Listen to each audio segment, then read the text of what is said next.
Hi అండి, నమస్తే. Welcome back to our channel JNV Sanvitha. ఈరోజు వీడియోలో పన్నీర్ 65 రెసిపీ చేశానండి. రెసిపీ చాలా బాగా కుదిరిందండి. ఒకసారి నేనైతే ఎలా చేశాను అనేది వీడియోలో చూసేయండి. చాలా క్విక్ అండ్ ఈజీగా త్వరగా అయిపోతుంది. టేస్ట్ కూడా చాలా బాగుంటుంది. ముందుగా పన్నీర్ పీసెస్ని మీడియం సైజ్ ముక్కల కింద కట్ చేసుకోండి. కర్రీలో చేసేదానికన్నా కొంచెం పెద్దగా కట్ చేసుకుంటే సరిపోతుంది. ఇప్పుడు కాశ్మీరీ రెడ్ చిల్లీ పౌడర్ ఒక 2 టేబుల్ స్పూన్ యాడ్ చేసుకోండి. అల్లం వెల్లుల్లి పేస్ట్ 1 టీ స్పూను, జీలకర్ర ధనియాల పొడి 1 teaspoon, Kashmiri chilli red chilli powder మనం కలర్ కోసమే యాడ్ చేసుకున్నాం కాబట్టి నార్మల్ కారం 1 టీ స్పూన్ దాకా యాడ్ చేసుకోండి. కొద్దిగా మిరియాల పొడి 1 టీ స్పూన్ దాకా సాల్ట్ని యాడ్ చేసుకోండి. చిటికెడు పసుపును కూడా యాడ్ చేసుకుని మనకి సూపర్ మార్కెట్లో బయట 65 మసాలా అనేది దొరుకుతుంది. ఆ ప్యాకెట్ ఉంటే అది యాడ్ చేసుకోండి. అది కానీ లేకపోతే గరం మసాలా అయినా 2 టేబుల్ స్పూన్ యాడ్ చేసుకోండి. నేను పన్నీర్ మసాలా యాడ్ చేసుకున్నాను.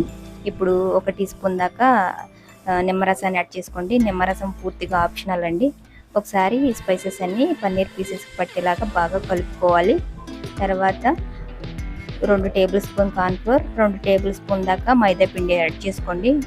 కార్న్ఫ్లోర్ కానీ లేకపోతే మీరు వరిపిండి అయినా యాడ్ చేసుకోవచ్చు. ఇలా వీటిని కూడా కోట్ చేసుకోవాలండి. పన్నీర్ పీసెస్కి పట్టుకునేలాగా బాగా హాట్గా కలపకూడదండి. వేళ్లతోనే ఇలా పైన కలుపుకోవాలి.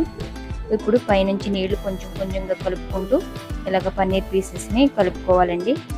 ఇలా కలుపుకున్న తర్వాత ఒక 10 నిమిషాల పాటు పన్నీర్ పీసెస్ని పక్కన పెట్టుకోండి. ఇప్పుడు డీప్ ఫ్రైకి ఆయిల్ పెట్టుకొని ఒక్కొక్క పన్నీర్ పీస్ని విడివిడిగా వేసుకోండి.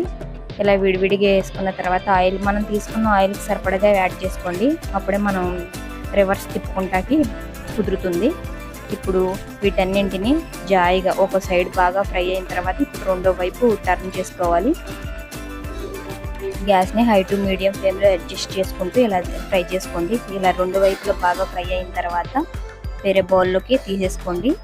ఇలాగా తీసేసుకున్న తర్వాత ఇప్పుడు అదే ఆయిల్లో కొద్దిగా కరివేపాకును కూడా ఫ్రై చేసుకోండి. ఇలా ఫ్రై చేసుకుని ఇప్పుడు పన్నీర్ ముక్కలను యాడ్ చేసేసుకోవడమే. ఈ కరివేపాకు ఫ్లేవర్ చాలా బాగుంటుందండి. ఇంకాస్త మనకి పచ్చిమిర్చి కూడా ఇలా ఫ్రై చేసుకుని పైనుంచి గార్నిష్ చేసుకోవచ్చండి. ఇలా పచ్చిమిర్చిని కూడా ఫ్రై చేసేసుకుని, పచ్చిమిర్చి ఫ్రై చేసుకునేటప్పుడు కొంచెం ఘాట్లు పెట్టుకోండి, లేదంటే ఆయిల్లో వేయంగానే చిక్కుతాయి. ఇలా ఘాట్లు పెట్టుకుని ఫ్రై చేసుకోండి. అంతేనండి, పన్నీర్ 65 రెడీ అయిపోయింది. ఈ వీడియో కనుక మీకు నచ్చినట్లయితే చిన్న లైక్ ఇవ్వండి. ఇలాంటి మంచి మంచి రెసిపీస్ కోసం ఛానల్ని సబ్స్క్రైబ్ చేసుకోండి. Thank you for watching.